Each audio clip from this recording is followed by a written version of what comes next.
शिवपूर जिल्ह्यामध्ये रमाकांत पाठक, त्याची बायको साधना पाठक आणि त्यांच्या 3 मुलांसोबत हे कुटुंब राहत होतं.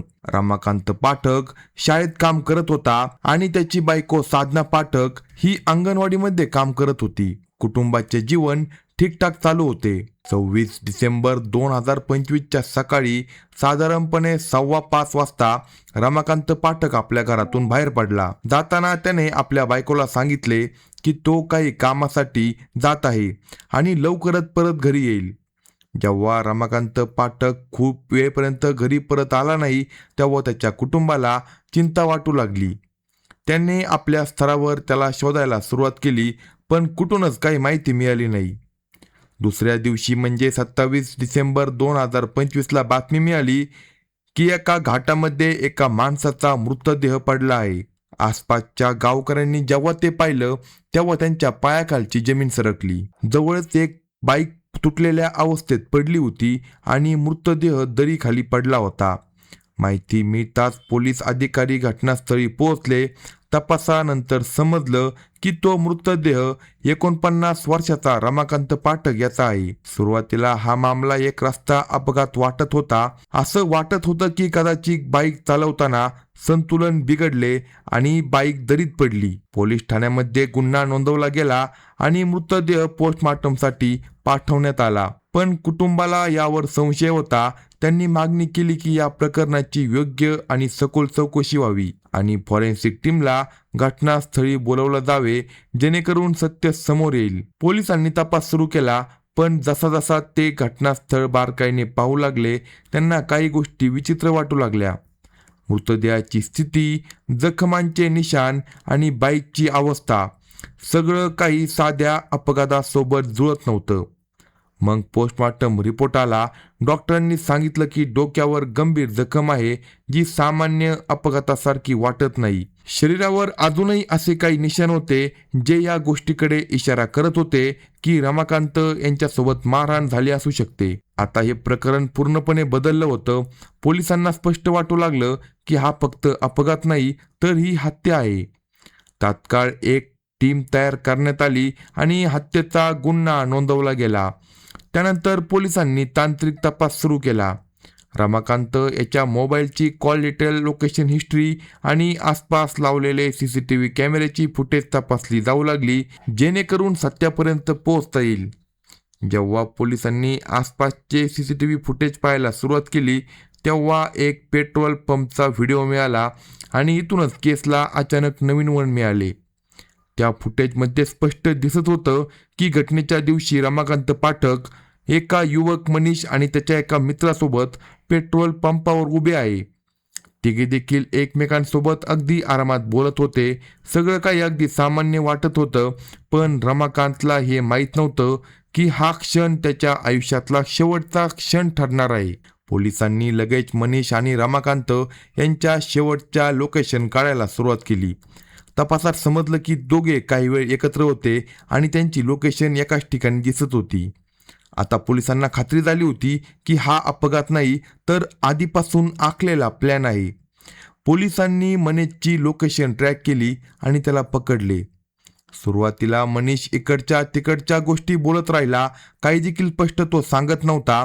पण जेव्हा पोलिसांनी त्याच्या समोर पुरावे ठेवले, तेव्हा तो तुटला आणि त्याने सत्य सांगितले. ते सत्य ऐकून पोलिसांना देखील मोठा धक्का बसला. या संपूर्ण प्रकरणामागे दुसरे तिसरे कुणी नसून रमाकांतची बायको साधना होती. खरं तर ही घटना साधारणपणे 1.5 वर्षापूर्वी सुरू झाली होती. 24 वर्षाचा मनीष साकेत त्याच पेट्रोल पंपावर काम करत होता, जो रमाकांतच्या घराजवळ होता.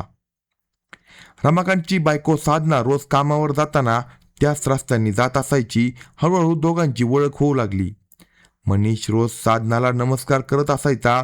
सुरुवातीला साधनाने त्याकडे लक्ष दिले नाही, पण काही दिवसांनी तिनेही हलक्या हास्यावर उत्तर द्यायला सुरुवात केली.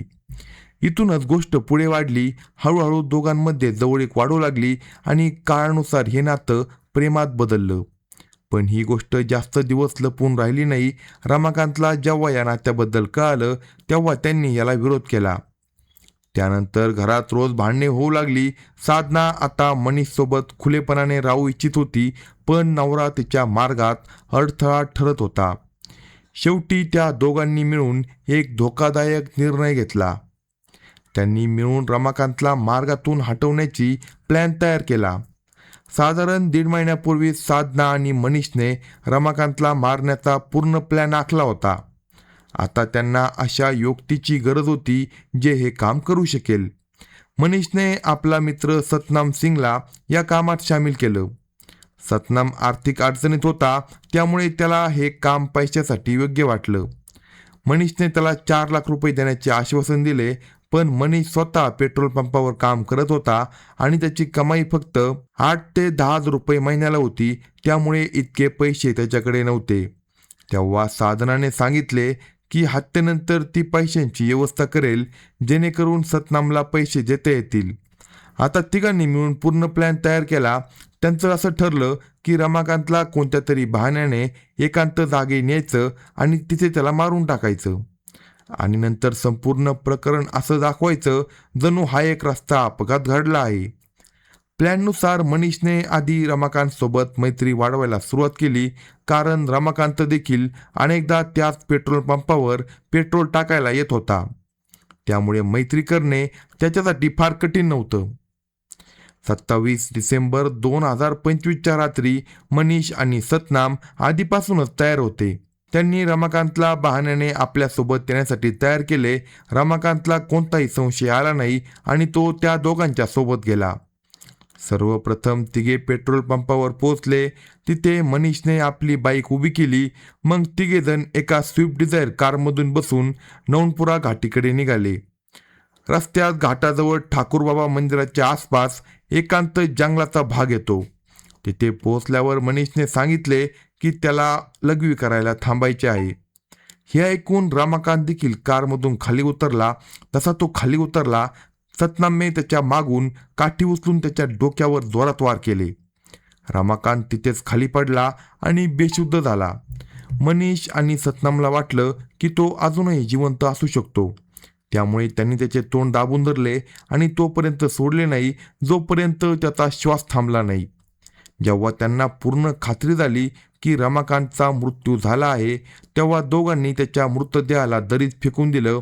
त्यानंतर दोघे परत पेट्रोल पंपावर आले. तिथून रमाकांतची गाडी घेतली आणि पुन्हा त्या घाटामध्ये गेले. आता त्यांचा प्लॅन होता की संपूर्ण प्रकरण अपघातासारखे दिसावे. त्यांनी बाईक देखील त्याच दरीत फेकली जिथे खाली मृतदेह पडला होता, जेणेकरून असे वाटेल की बाईक घसरली आणि रमाकांतचा मृत्यू झाला. सगळं केल्यानंतर दोघे तिथून पळून गेले. त्यांना वाटलं की पोलीस याला एक साधा अपघात समजून प्रकरण बंद करतील, पण मात्र तसे झाले नाही. पोलिसांच्या तपासात सत्य हळूहळू समोर येऊ लागलं.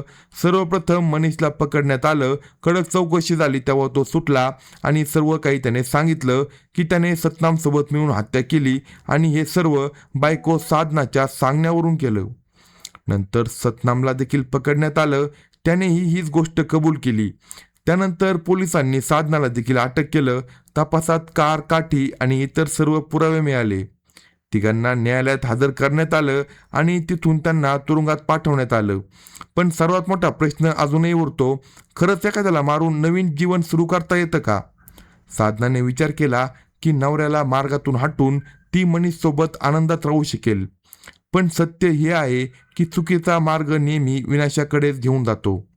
जर तिने नवऱ्यापासून वेगळे होण्याचा मार्ग निवडला असता तर कदाचित आज ही घटना काही वेगळी असती. या संपूर्ण प्रकरणात सर्वात जास्त नुकसान त्या 3 निरागस मुलांचं झालं, ज्यांचं आयुष्य आता कायमचं बदललं. म्हणून कोणताही मोठा निर्णय घेण्यापूर्वी एकदा नाही तर 10 वेळा विचार करायला हवा. अशाच नवनवीन क्राईम स्टोरी ऐकण्यासाठी कलम 302 या मराठी चॅनलला सबस्क्राईब करा आणि आपल्या प्रतिक्रिया कमेंट बॉक्समध्ये कळवा.